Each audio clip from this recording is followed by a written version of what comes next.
සුබ දවසක් ඔයාලා හැමෝටම ඔයා A level වලට ඉංජිනේරින් ටෙක්නොලොජි කරලා කැම්පස් යන්න බලාපොරොත්තු වෙමින් ඉන්න කෙනෙක් නම් ගොඩක් වෙලාවට ඔයාලට කරන්න වෙන ඩිග්‍රී ප්‍රෝග්‍රෑම් එක වෙන්නේ ඉලෙක්ට්‍රොනික් ඉලෙක්ට්‍රිකල් එහෙම නැත්නම් ඔටෝමේෂන් මෙකාට්‍රොනික් මැෂින් ඩිසයිනින් වගේ සයිට් එකට අදාළ ඩිග්‍රී ප්‍රෝග්‍රෑම් එකක්.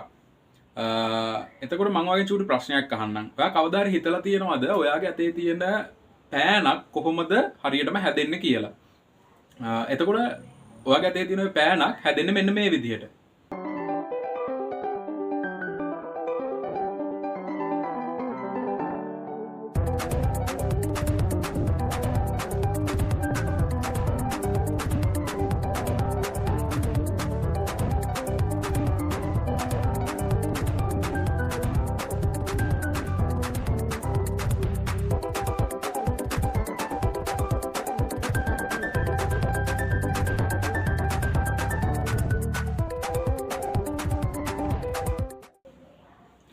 පෑනක් විතරක් නෙමෙයි ඔයා එදිනෙදා යූස් කරන මෙන්න මේ වගේ ප්‍රොඩක්ට් ගොඩක් හැදෙන්නේ ඔටෝමේට් කරපු ඔන්න ඔය වගේ මැෂින් එකකින්.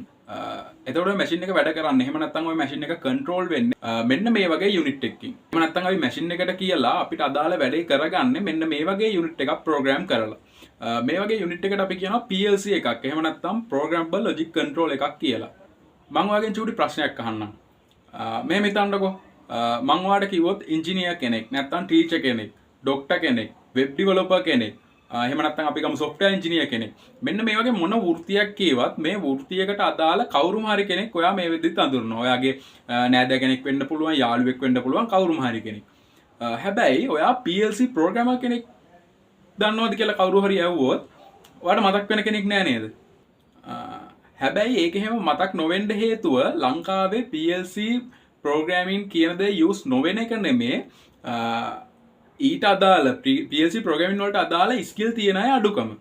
පැහැදිලිද මම කියන දේ? එතකොට අපි හිතමු කම්පැනි එකට ඕනේ වුණොත් මැෂින් එකක් ප්‍රෝග්‍රෑම් කරගන්න එහෙම නැත්නම් දැන්ට ඔටෝමේට් කරලා තියෙන මැෂින් එක මොකක් හරි ට්‍රබල් එකක් ඇවිල්ලා ට්‍රබල් ෂූටින් වලට වගේ ඕනේ වුණොත් එයාලා කරන්නේ ඉන්දියා, චයිනීස්, ජර්මන් වගේ කන්ට්‍රි එකකින් කෙනෙක්ව මෙහෙට ගෙන්නලා ඒ අදාළ වැඩේ කරගන්න එක. එතකොට එයාලට සිද්ධ වෙනවා ලොකු කොස්ට් එකක් දරන්න. දැන් ඔයාලට තේරෙනවා ඇති PLC ප්‍රෝග්‍රෑමින් කියන්නේ කොච්චර වැලියබල් ස්කිල් එකක්ද කියලා. දැන් ඔයාලට ප්‍රශ්නයක් ඇතිනේ ඔයාලට මේ දේවල් කියන මම කවුද කියලා. මම චාමර ජයසුන්දර. මම 2018 A level වලට ඉංජිනේරින් ටෙක්නොලොජි කරලා කොළඹ යුනිවර්සිටි සිලෙක්ට් වෙලා ඉන්ස්ට්‍රුමන්ටේෂන් and ඔටෝමේෂන් කියන ඩිග්‍රී ප්‍රෝග්‍රෑම් එක මේ වෙද්දි කම්ප්ලීට් කරලා ඉන්නේ. එතකොට ඩිග්‍රියෙන් පස්සේ මම දැනට PLC ප්‍රෝග්‍රෑමර් කෙනෙක් විදියට මගේ වැඩ කටයුතු කරගෙන යනවා. මේ තියෙන මම අවසානටම කරලා හැන්ඩ් ඕවර් කරපු ප්‍රොජෙක්ට් එක මම ජොයින් වෙච්ච. එතකොට මේක පයරොලිසිස් ප්ලාන්ට් එකක්. මේකෙදි වෙන්නේ යූස් කරපු ටයර් රීසයිකල් කරලා ඒ වගේම පයරොලිසිස් ඔයිල් හදන එක.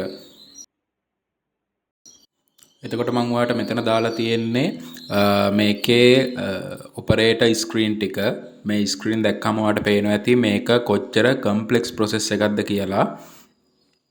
ඊට පස්සේ මෙතන මම ඔයාලට දාලා තියෙනවා මේකේ පැනල් එකේ ඉමේජස් කීපයක් සහ ඒකේ ස්කාඩා එක රන් වෙන මැෂින් එකේ ඉමේජ් එකක්. ඒත් එක්කම ප්‍රොජෙක්ට් එක හෑන්ඩ් ඕවර් කරද්දී එතන වර්කර්ස්ලාට දීපු ට්‍රේනින් සෙෂන් එකේ ඉමේජ් එකක් දාලා තියෙනවා. එතකොට මේ ඔපචුනිටිස් ඔක්කොම මට ඇචීව් කරන්න හම්බුනේ මගේ PLC ප්‍රෝග්‍රෑමින් ස්කිල් එක හින්දා. ඒත් එක්කම මම ප්‍රයිවට් ඉන්ස්ටිටියුට් එක PLC programming and industrial automation සම්බන්ධ ලෙක්චරර් කෙනෙක් විදිහට දැන්ට අවුරුදු 3කට ආසන්න කාලයක් මගේ සර්විස් එක සපයනවා. මේ ගමන්ම මම IATC එහෙම නැත්නම් ඉන්ඩස්ට්‍රියල් ඔටෝමේෂන් ට්‍රේනින් සෙන්ටර් කියලා ඔන්ලයින් ලර්නින් ප්ලැට්ෆෝම් එකක් බිල්ඩ් කරගෙන යනවා. ඒක හරහා මම ඔෆර් කරනවා PLC ප්‍රෝග්‍රෑමින් කෝස් එකක්.